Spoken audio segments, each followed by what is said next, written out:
Good morning friends, welcome back to another video. इस video के माध्यम से हम कवर अप करने वाले हैं क्वेश्चन नंबर 91 से लेकर 125 क्वेश्चन तक, यानी कुल मिला के 35 प्रश्नों की एक शानदार श्रृंखला होगी। इसके पिछले जितने भी क्वेश्चन थे बाकी के वीडियो में कवर अप किए जा चुके हैं, जिसे अगर अभी तक आपने नहीं देखा होगा तो डिस्क्रिप्शन बॉक्स में लिंक प्रोवाइड कर दिया जा रहा है। वीडियो देखने के बाद आप उस लिंक को टच कर पूरा प्लेलिस्ट देख सकते हैं और एक शानदार तैयारी को जो है आयाम दे। पूरा प्लेलिस्ट कवर अप किया जा चुका है। तो बढ़ते हैं नेक्स्ट क्वेश्चन की तरफ। Question number 91। क्वेश्चन देखिएगा, Sitophilus oryzae is commonly called. Sitophilus oryzae को सामान्यतः कहते हैं। ऑप्शन ए है khapra beetle, B dung beetle, C pulse beetle, D rice beetle. इसका राइट आंसर क्या हो जाएगा? इसका राइट आंसर हो जाएगा option number D, rice beetle इसका राइट आंसर हो जाएगा। साइटोफिलस ओराइजी को सामान्यतः चावल बीटल कहते हैं। यस ओराइजी यानी साइटोफिलस ओराइजी अनाज उत्पादों पर एक विस्तृत श्रृंखला के रूप में विकसित करने के लिए सक्षम है। हालांकि दो प्रजातियां यस जीमेज और यस ओराइजी गेहूं व मक्का अनाज के साथ जुड़ा हुआ है। क्वेश्चन नंबर 92 देखिएगा। क्वेश्चन क्या है? क्वेश्चन है which of the following is not an enzyme. निम्न में से क्या एंजाइम नहीं है? Option A ribonuclease, B RNA polymerase, C ribozyme, D riboflavin. तो आपको बताना है कि इसमें से कौन सा ऐसा है जो एंजाइम नहीं है। चलिए, इसका राइट आंसर हो जाएगा ऑप्शन नंबर डी, राइबोफ्लेविन इसका राइट आंसर हो जाएगा। राइबोफ्लेविन विटामिन B2 का रासायनिक नाम है। यह एंजाइम नहीं है। इसकी कमी के कारण किलोसिस रोग होता है। तो कौन सा रोग होता है ये याद रखेंगे, इंपॉर्टेंट है। किलोसिस रोग होता है। और क्या बताया गया है? विटामिन B2 का रासायनिक नाम है। साथ ही यह प्रोटीन जो है मेटाबॉलिक में महत्वपूर्ण भूमिका निभाता है। अगले क्वेश्चन की तरफ मूव करते हैं। क्वेश्चन नंबर 93 देखिएगा। क्वेश्चन क्या है? क्वेश्चन है a carbohydrate that can not be digested by human is. मानव द्वारा कभी भी पाचित नहीं होने वाला कार्बोहाइड्रेट है। ऑप्शन देखिएगा, ग्लूकोज, सेलुलोज, स्टार्च, सुक्रोज। तो मानव द्वारा कभी भी पाचित ना किया जाने वाला कौन सा कार्बोहाइड्रेट होगा? राइट आंसर इसका हो जाएगा option number B, cellulose. Cellulose पृथ्वी पर सबसे अधिक पाया जाने वाला कार्बनिक यौगिक है। इसे मनुष्य नहीं बचा सकते हैं। जुगाली करने वाले जानवरों के शरीर में ऐसे जीवाणु होते हैं जो सेलुलोज को पचाने वाले एंजाइम का सक्रियण करते हैं। मनुष्यों की आंत में ऐसे जीवाणु नहीं पाए जाते हैं। यह आहार नाल की सफाई के लिए खुरदुरे पदार्थ का काम कर सकता है। क्वेश्चन नंबर 94 देखिएगा। क्वेश्चन क्या है? The central nervous system develops as a result of. केंद्रीय तंत्रिका तंत्र विकसित होता है किसके फलस्वरूप? Option A metamorphosis, B gastrulation, C neurulation, D invagination. Question देखिएगा ध्यान से। केंद्रीय तंत्रिका तंत्र विकसित होता है, तो इसका राइट आंसर क्या हो जाएगा? Option number C, neurulation is the right answer. केंद्रीय तंत्रिका तंत्र न्यूरुलेशन के फलस्वरूप विकसित होता है। तंत्रिका तंत्र का वह भाग जो संपूर्ण शरीर तथा स्वयं तंत्रिका पर नियंत्रण रखता है केंद्रीय तंत्रिका तंत्र कहलाता है। यह शरीर के मुख्य अक्ष पर स्थित होता है। यह दो अंगों का बना होता है। कौन कौन सा दो अंग? मस्तिष्क और मेरुरज्जु।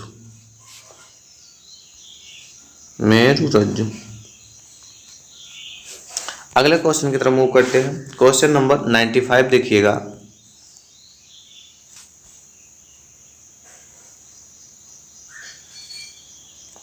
क्वेश्चन है where we can find apolar neurons in human body. मनुष्य शरीर में हमें अध्रुवीय न्यूरॉन कहाँ देखने को मिल सकते हैं? ए क्या है? Amacrine cells of retina, dorsal root of ganglion of spinal cord, B optic nerve, C all of these. जो है ए पोलर न्यूरॉन्स कहाँ देखने को मिल सकता है मनुष्य के शरीर में? क्वेश्चन यही है। तो राइट आंसर क्या होगा इसका? ऑप्शन नंबर ए इसका राइट आंसर हो जाएगा। और क्या है ऑप्शन? एमेक्राइन सेल्स ऑफ रेटिना इसका राइट आंसर हो जाएगा। मनुष्य शरीर में जो ए पोलर न्यूरॉन्स हैं वो रेटिना की एमेक्राइन कोशिकाओं में पाए जाते हैं। हाइड्रा में भी अध्रुवीय न्यूरॉन्स पाए जाते हैं। तो ये एक चीज़ और याद रखेंगे, कई बार अगली बार यानी नेक्स्ट क्वेश्चन में ये भी दे सकता है। हाइड्रा में कैसा पाया जाता है? ए पोलर न्यूरॉन्स। क्वेश्चन नंबर 96 की तरफ मूव करते हैं। क्वेश्चन देखिएगा। क्वेश्चन है एडिनोहाइपोफाइसिस डज नॉट इंक्लूड। एडिनोहाइपोफाइसिस में नहीं पाया जाता है। ए पार्स डिस्टालिस, बी पार्स नर्वोसा, सी पैरा ट्यूबरालिस, डी पैरा इंटरमीडिया। तो इसका राइट आंसर क्या हो जाएगा 96 का? 96 का राइट आंसर क्या होगा? क्वेश्चन एडिनोहाइपोफाइसिस में नहीं पाया जाता है, तो राइट आंसर हो जाएगा option number B pars nervosa इसका राइट आंसर हो जाएगा। एडिनोहाइपोफाइसिस यानी पीयूष ग्रंथि में पैरा तंत्रिकांश नहीं पाया जाता है, पार्स नर्वोसा नहीं पाया जाता है। इसका निर्माण पार्स डिस्टेलिस, पैरा ट्यूबरकुलर एवं पैरा मध्यिका के विकसित होने से होता है। पैरा तंत्रिकांश न्यूरोहाइपोफाइसिस का भाग है। क्वेश्चन नंबर 97 देखिएगा। क्वेश्चन है study pertaining to anus and rectum is known as. गुदादार एवं मलाशय के अध्ययन को कहा जाता है। Option number A myrmecology, B stomatology, C proctology, D analogy. Right answer क्या होगा 97 का? ऑप्शन नंबर सी हो जाएगा। इसको बोलते हैं प्रोक्टोलॉजी, मलांत्र विज्ञान। विज्ञान की वह शाखा जिसके अंतर्गत गुदा एवं मलाशय का अध्ययन किया जाता है उसको मलांत्र विज्ञान यानी प्रोक्टोलॉजी कहा जाता है। क्वेश्चन नंबर 98 देखिएगा। क्वेश्चन क्या है? Which hormone is responsible for regulation of growth and development of an organism. किसी जीव की वृद्धि एवं विकास के नियंत्रण हेतु कौन सा हार्मोन उत्तरदायी होता है? Option number A thyroxine, B somatotropin, C progesterone, D oestrogen. कौन सा राइट आंसर होगा इसका? जो किसी जीव की वृद्धि एवं विकास के नियंत्रण हेतु उत्तरदायी है, बताइएगा राइट आंसर इसका क्या होगा? ऑप्शन नंबर बी सोमेटोट्रोपी इसका राइट आंसर हो जाएगा। शरीर की वृद्धि एवं विकास के लिए ग्रोथ हार्मोन उत्तरदायी होता है जो पीयूष ग्रंथि के अग्रभाग से स्रावित होता है और इसे क्या नाम देते हैं? सोमेटोट्रोपिन। क्या नाम होता है? सोमेटोट्रोपिन।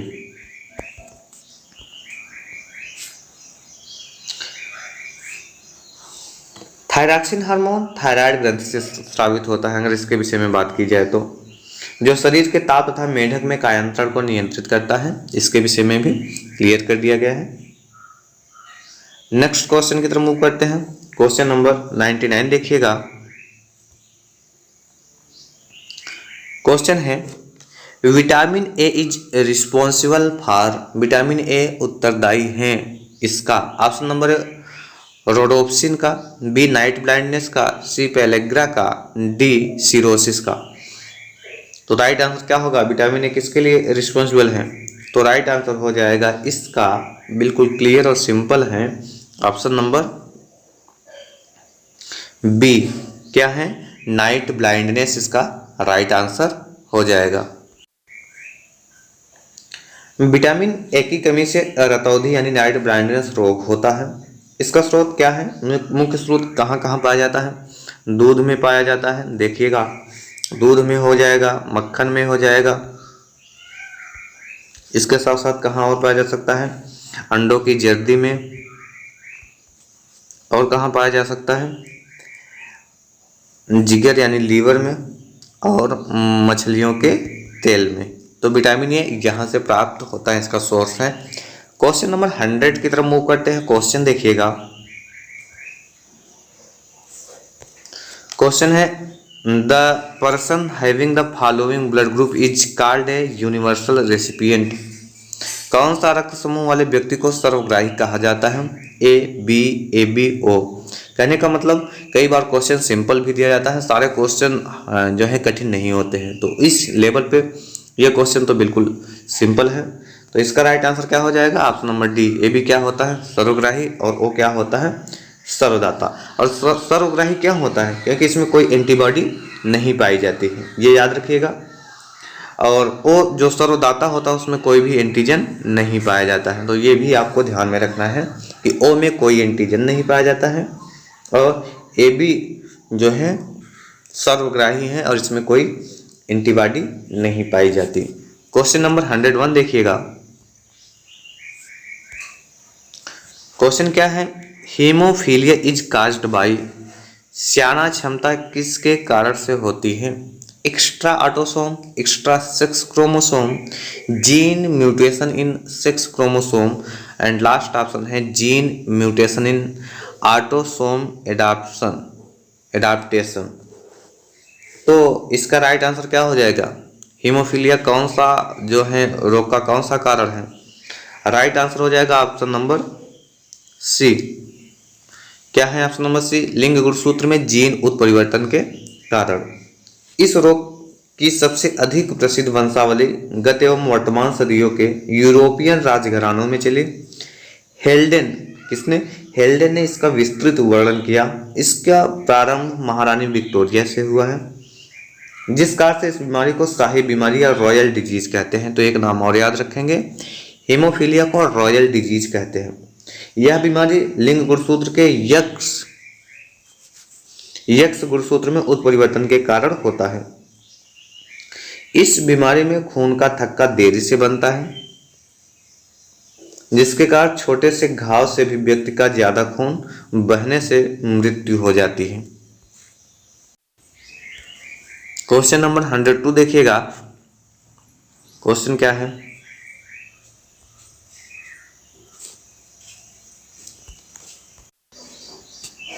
क्वेश्चन है renin is an enzyme which.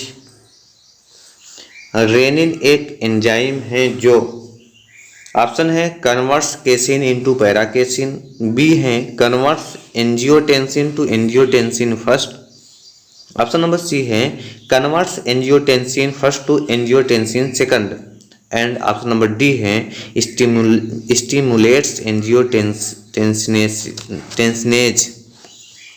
Right answer क्या होगा? रेनिन, टेनिन नहीं, rennin.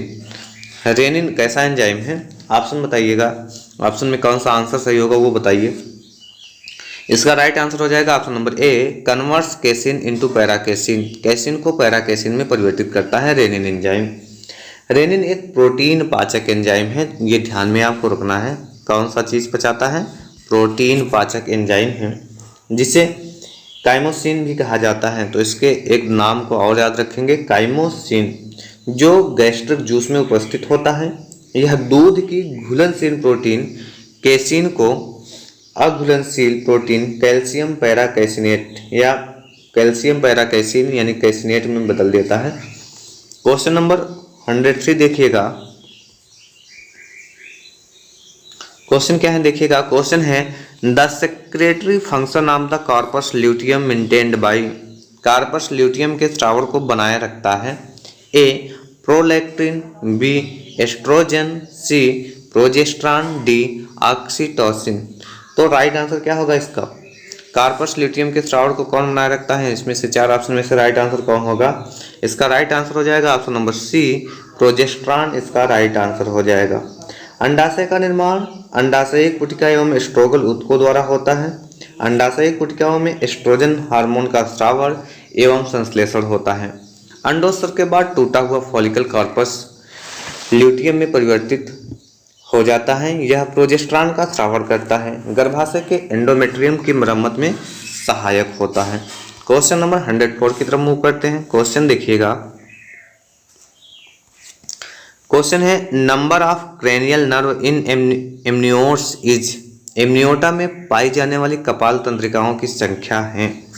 Option number A 8 pairs, B 9 pairs, C 10 pairs, 10 pairs, D 12 pairs.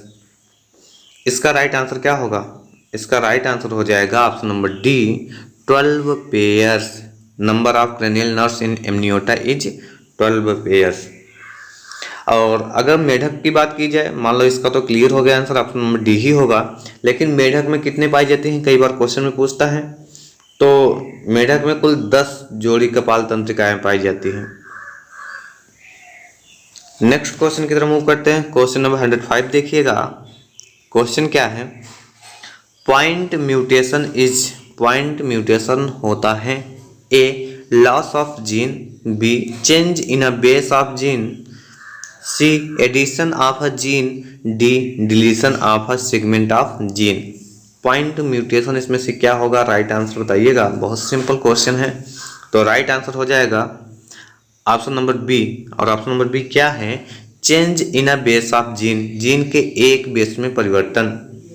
Point mutation में जीन के एक बेस में परिवर्तन होता है। डीएनए अणु के संकेत सूचना वाहक जीनों में उत्परिवर्तन से मिलते हैं। इन जीनों के नियंत्रण में संश्लेषित होने वाली प्रोटीन में इम्यूनो अम्ल के अनुक्रम बदल जाते हैं और आनुवंशिक लक्षणों के दृश्य रूप प्रभावित हो सकते हैं। जीन स्तर के इस उत्परिवर्तन की निम्नलिखित श्रेणियां होती हैं। देखिएगा जैसे जैसे क्या कौन सा। एक होता है साइलेंट जीन म्यूटेशन, तो ये याद रखना है आपको। पहला साइलेंट जीन म्यूटेशन। दूसरा है मिसेंस म्यूटेशन। क्या है? मिसेंस म्यूटेशन। तीसरा याद रखेंगे नॉनसेंस म्यूटेशन, नॉनसेंस म्यूटेशन। और चौथा है frame shift mutation, frame shift mutation. चलिए क्वेश्चन नंबर 106 की तरफ मूव करते हैं। क्वेश्चन देखिएगा।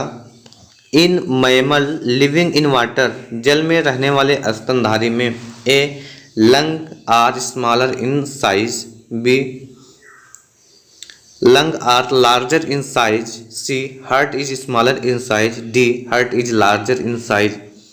क्वेश्चन दिया है in mammal living in water, जल में रहने वाले स्तनधारी में क्या होता है बताइएगा। इसका राइट आंसर हो जाएगा option number A lung are smaller in size. जल में रहने वाले स्तनधारियों में फेफड़े आकार में छोटे होते हैं क्योंकि ये जल के अंदर ये जीव शोषण नहीं करते। यह अनुकूलन को दर्शाता है। क्वेश्चन नंबर 107 की तरफ मूव करते हैं। क्वेश्चन देखिएगा। क्वेश्चन है which of these is not a Mendelian disorder. Question क्या कर रहा है कि इनमें से कौन सी मेंडेलियन बीमारी नहीं है। Option number A haemophilia, B cystic fibrosis, C cri du chat syndrome, D sickle cell anaemia. Right answer क्या होगा इसका? कौन सी बीमारी मेंडेलियन नहीं है? Option number C cri du chat syndrome इसका राइट आंसर हो जाएगा। क्राइडू-चैट सिंड्रोम एक मेंडेलियन बीमारी नहीं है, जबकि haemophilia, cystic fibrosis, sickle cell anaemia Mendelian बीमारी है। ये तीनों कौन सा है? मेंडेलियन बीमारी है। क्राइडू-चैट सिंड्रोम एक दुर्लभ आनुवंशिक विकार है। इस विकार में क्रोमोसोम 5 की भुजा पी आर्म पर आनुवंशिक सामग्री नष्ट हो जाती है, जिससे पीड़ित शिशु अक्सर ऊंची आवाज में रोते हैं, जो किसी बिल्ली की आवाज की तरह सुनाई देता है। तो क्राइडू-चैट से आप क्राई का मतलब रोना याद रखेंगे। कैसे रोते हैं? बिल्ली की तरह इनकी आवाज निकलती है। केवल याद रखना है क्रोमोसोम 5 की भुजा पी आर्म पर आनुवंशिक सामग्री नष्ट हो जाती है। कहने का मतलब बाकी के जो 3 बचते हैं ये भी क्वेश्चन बन सकता है। ये तीनों मेंडेलियन बीमारी हैं, लेकिन ऑप्शन नंबर सी जिसे क्राइडू-चैट सिंड्रोम कहते हैं वो मेंडेलियन बीमारी नहीं है। क्वेश्चन नंबर 108 देखिएगा। क्वेश्चन है the synthesis of cDNA requires. cDNA के संश्लेषण के लिए आवश्यकता होती है A DNA polymerase, B DNA ligase, C reverse transcriptase, D RNA polymerase. इसका राइट आंसर क्या होगा? इसका राइट आंसर हो जाएगा ऑप्शन नंबर सी। और सी क्या है? Reverse transcriptase. उत्क्रमित ट्रांसक्रिप्टेज की आवश्यकता होती है। cDNA के संश्लेषण के लिए रिवर्स ट्रांसक्रिप्टेज एंजाइम की आवश्यकता होती है। क्वेश्चन नंबर 109 की तरफ मूव करते हैं। क्वेश्चन देखिएगा, Balbiani ring found in, Balbiani ring पाई जाती है। A polytene chromosome, B lamp brush chromosome, C polysome chromosome, D heterosome chromosome. तो बाल्बियानी रिंग कहाँ पाई जाती है? बहुत ही सिंपल क्वेश्चन है। राइट आंसर क्या होगा? Option number A. Option number A क्या है? Polytene chromosome. Balbiani ring polytene chromosome में पाया जाता है। पॉलीटीन क्रोमोसोम का सर्वाधिक अध्ययन ड्रोसोफिला लार्वा की लार ग्रंथियों में किया गया था तथा यह पाया गया कि इनमें द्विगुणन बिना पुत्री यानी डॉटर क्रोमोसोम के अलग होते हुए पूर्ण हो जाती हैं तथा जब इन्हें माइक्रोस्कोप द्वारा देखते हैं तब बैंड व इंटर बैंड बनते हैं। जीन प्रकरण को दर्शाते, बैंड जो है जीन प्रकरण को दर्शाते हैं तथा एक पफ जैसी आकृति बनाते हैं। लैम्ब ब्रूस क्रोमोसोम डिप्लोटीन प्रावस्था में पाई जाती है। तो कई क्वेश्चन यहाँ से बन जाएंगे। कौन सी अवस्था में पाई जाती है? डिप्लोटीन। किसमें हो, मतलब इसका अध्ययन किसमें किया गया है? ड्रोसोफिला लार्वा की लाल ग्रंथियों में किया गया है और एक पफ जैसी संरचना बनाती है जिसे बाल्बियानी रिंग कहते हैं। इसमें रिंग पाई जाती हैं, पट्टियां पाई जाती हैं। क्वेश्चन नंबर 110 देखते हैं। क्वेश्चन क्या है? क्वेश्चन है cell secretion is done by, कोशिका स्राव इनमें से किससे होता है? Option number A ER, B plastids, B Golgi complex, D nucleolus. बताइए इसका राइट आंसर क्या होगा? इसका राइट आंसर हो जाएगा option number C Golgi complex. Cell secretion is due to Golgi complex.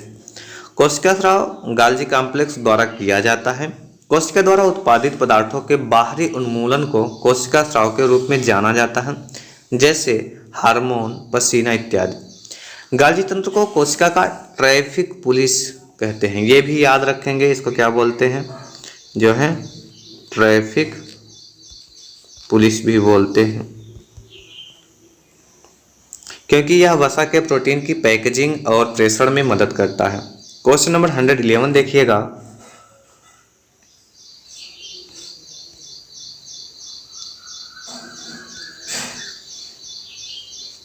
Question है Cowper's gland is present in, Cowper ग्रंथि उपस्थित होती है।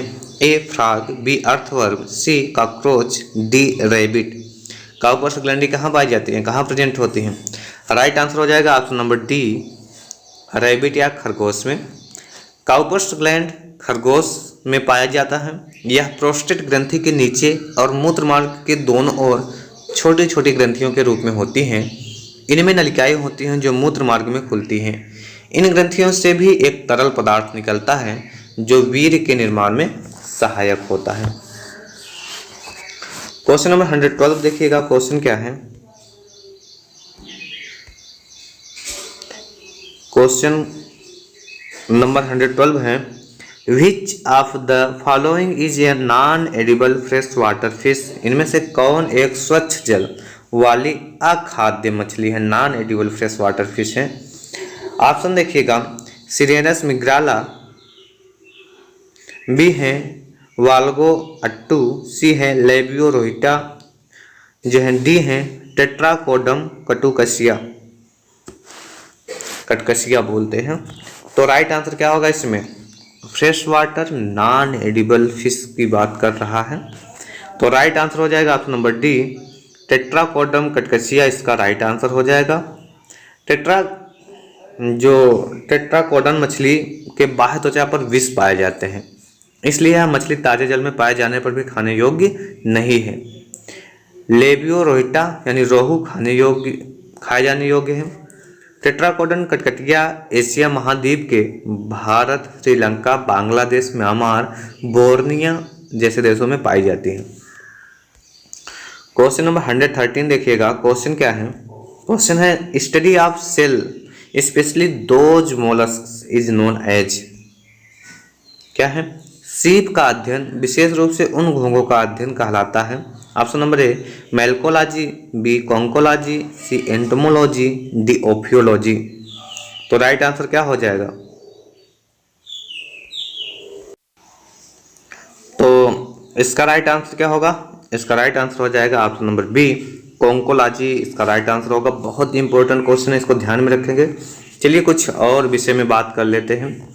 जो मोलस्का विज्ञान है, इसके अंतर्गत किसके अध्ययन किया जाता है? मोलस्का का अध्ययन किया जाता है इसके अंतर्गत, ध्यान रखेंगे इस बात को। और जो है कॉन्कोलॉजी यानी शंख विज्ञान बोलते हैं, इसके अंतर्गत क्या करते हैं? मोलस्का के कवचों यानी सेल्स का अध्ययन किया जाता है कॉन्कोलॉजी के अंतर्गत, ठीक है। एंटोमोलॉजी के अंतर्गत किसका अध्ययन किया जाता है? कीट का अध्ययन किया जाता है, कीट विज्ञान का यानी कीट का अध्ययन किया जाता है। और पक्षी विज्ञान के अंतर्गत पक्षियों का अध्ययन किया जाता है, जो है इस प्रकार से आप देखेंगे। नेक्स्ट क्वेश्चन की तरफ मूव करते हैं। Question number 114। क्वेश्चन क्या है?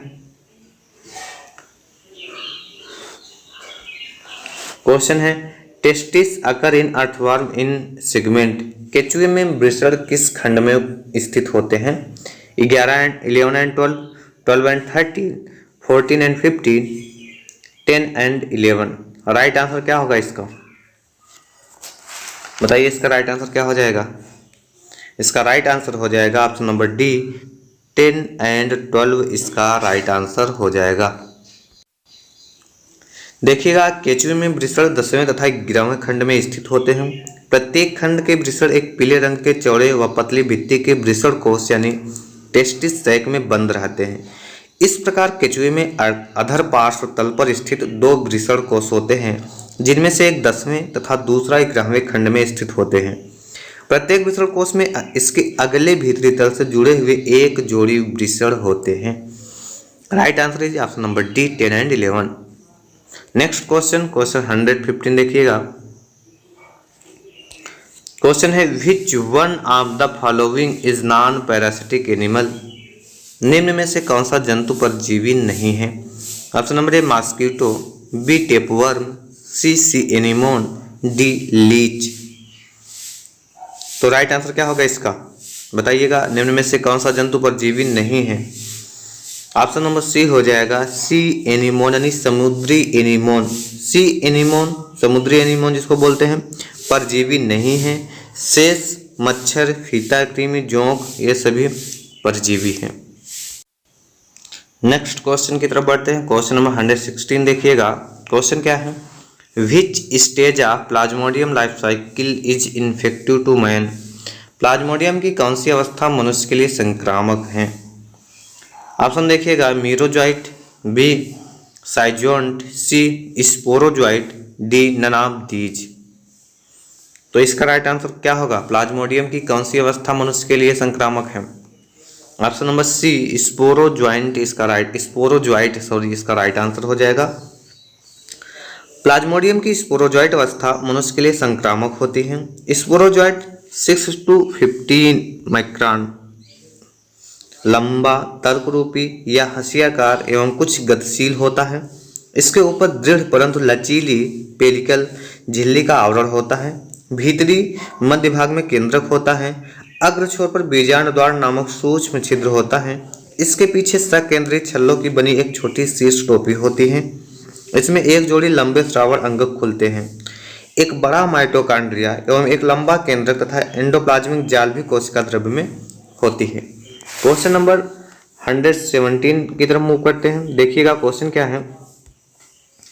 In Euglena food is stored in the form. Euglena में आहार सामग्री के रूप में संग्रहित होता है। A paramylon granules, B protein, C fat, D sucrose. तो राइट आंसर क्या होगा इसका? ऑप्शन नंबर ए इसका राइट आंसर हो जाएगा कि यूग्लिना में in Euglena food is stored in the form of paramylon granules इसका राइट आंसर हो जाएगा। यूग्लिना एक पर्णहरिमयुक्त प्रोटोजोवन है। क्या है? प्रोटोजोवन है, ये भी याद रखेंगे। इसे जंतु और पादपों के बीच की संयोजक कड़ी कहते हैं। एनिमल एंड प्लांट के बीच की क्या बोलते हैं? लिंकेज जो है कड़ी है। यह तालाबों, पोखरों आदि में पाए जाते हैं। कोशिका द्रव्य एक्टोप्लाज्म एवं एंडोप्लाज्म में विभेदित होता है। इसमें भोजन पैरामाइलन ग्रेन्यूल्स के रूप में संचित होता है। यूग्लिना में परासरण नियंत्रण यानी ऑस्मोरेगुलेशन संकुचनशील रिक्तिका यानी कॉन्ट्रैक्टाइल वैक्यूल के द्वारा होता है। क्वेश्चन नंबर 118 की तरफ मूव करते हैं। क्वेश्चन देखिएगा, how many pairs of somites are ultimately formed during development of chick. मुर्गी के चूजों के विकास काल के दौरान अंततः कितने जोड़े सोमाइट का निर्माण होता है? चार ऑप्शन में से राइट आंसर क्या होगा? पहले ऑप्शन देखिएगा 22, 32, 42, 52। क्वेश्चन एक बार रिपीट करते हैं। How many pairs of somites are ultimately form during development of chick? Right answer हो जाएगा ऑप्शन नंबर डी 52। चूजे के विकास के दौरान 52 जोड़ी सोमाइट का निर्माण होता है। एक चूजे के विकास चरणों को समझने के लिए सोमाइट का बहुत अधिक महत्व होता है। सोमाइटों की संख्या के आधार पर एक चिक भ्रूण की आयु गणना की जा सकती है। 21 घंटे में चिक भ्रूण में 2 सोमाइट होते हैं। 21 घंटे के बाद कितना होता है? 2 सोमाइट। और 24 घंटे के बाद चिक में 4 तथा 33 घंटे के बाद चिक में 13 बनते हैं। और एक चूजे के पूर्ण विकास के दौरान 52 जोड़ी कायखंडों यानी सोमाइट का निर्माण होता है। यद्यपि 10 जोड़ी सोमाइट्स नष्ट हो जाते हैं, हालांकि गणना का यह बहुत तरीका सटीक नहीं है। क्वेश्चन नंबर 119 देखिएगा।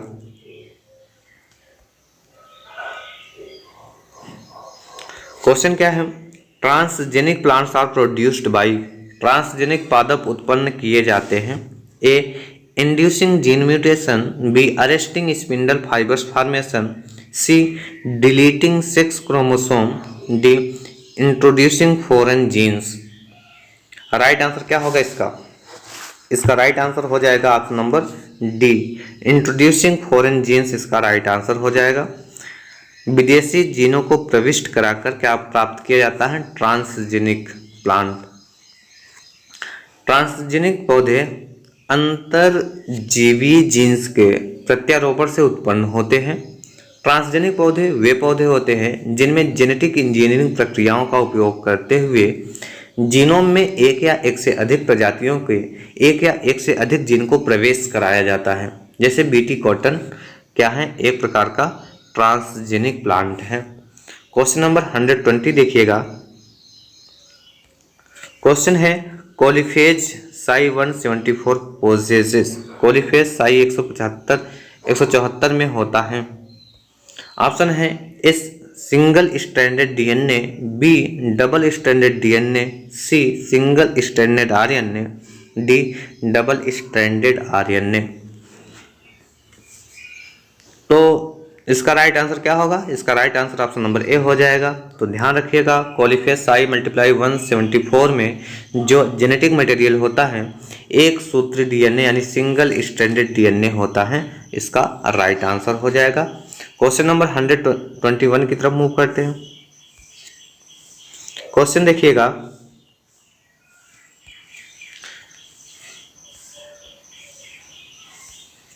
क्वेश्चन है which of the following is a perfect stage of Aspergillus.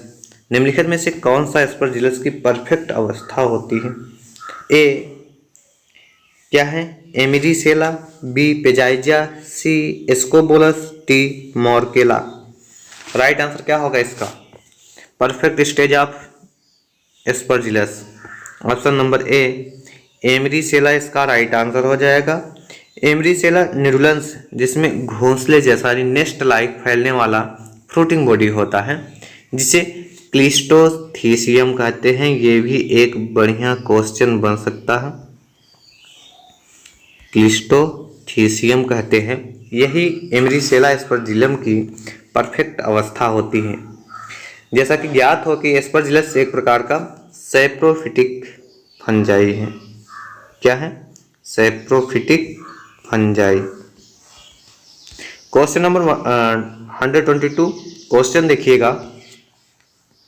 Which one of the following algae has the potential of becoming an important source of edible protein.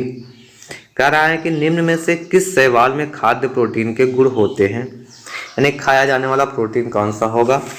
कई हैं ऑप्शन नंबर ए है spirogyra, option number B है spirulina, option number C है Vaucheria और option number D है हाइड्रोडिक्टियोन। तो इसका right answer क्या होगा? इसका राइट आंसर हो जाएगा ऑप्शन नंबर बी, और ऑप्शन नंबर बी क्या है? स्पाइरुलिना इसका राइट आंसर हो जाएगा। स्पाइरुलिना खाद्य प्रोटीन का एक महत्वपूर्ण सोर्स होता है। इसकी प्रजातियों में विटामिन एवं असंतृप्त वसी अम्ल भी पर्याप्त मात्रा में पाई जाती हैं। यह एक नीली हरित शैवाल है, मतलब BGA, ब्लू ग्रीन एल्गी है। इसमें फाइटोकेमिकल्स की उच्च सांद्रता होती है जो कैंसर को रोकने में सहायक होते हैं। क्वेश्चन नंबर 123 देखिएगा। क्वेश्चन क्या है? क्वेश्चन है एम्फीफ्लोइक साइफिनोस्टील इज फाउंड इन। एम्फीफ्लोइक साइफिनोस्टील पाया जाता है। ए मार्सिलिया, बी लाइकोपोडियम, सी सिलेजनेला, डी साइलोटम। इसका राइट आंसर क्या हो जाएगा? इसका राइट आंसर हो जाएगा ऑप्शन नंबर ए, और ऑप्शन नंबर ए है मार्सिलिया। एम्फीफ्लोइक साइफिनोस्टील मार्सिलिया में पाया जाता है। इसमें पित्त तथा जाइलम के अंदर एवं बाहर फ्लोएम जो है आच्छादित होता है। इसके केंद्र में पित्त होता है। क्वेश्चन नंबर 124 देखिएगा। क्वेश्चन है vegetative reproduction in Cycas is by. Cycas में कायिक जनन होता है किसके द्वारा?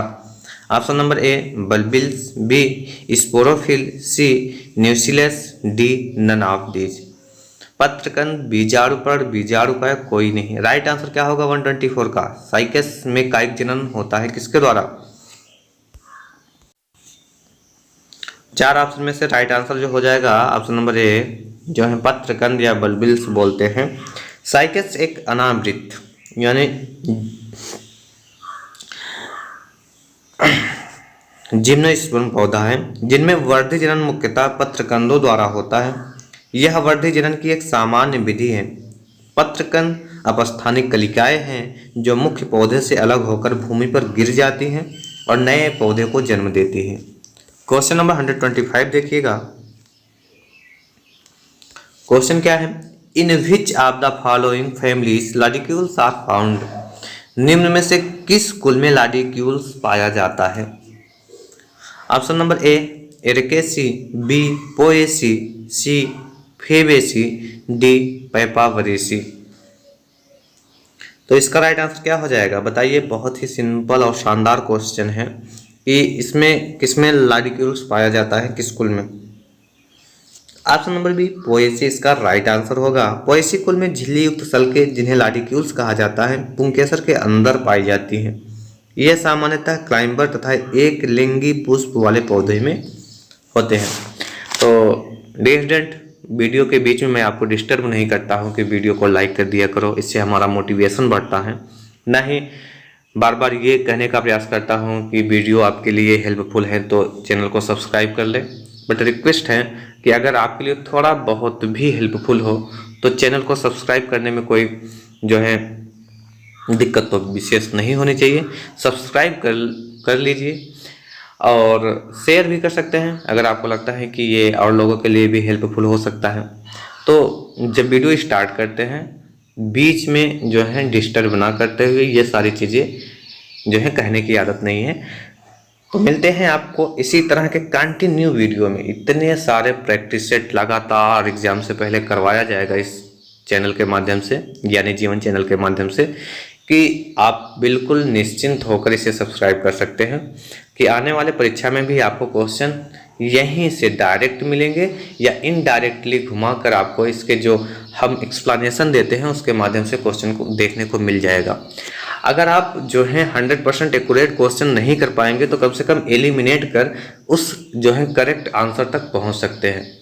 तो थैंक्स फॉर वॉचिंग, मिलते हैं नेक्स्ट वीडियो में।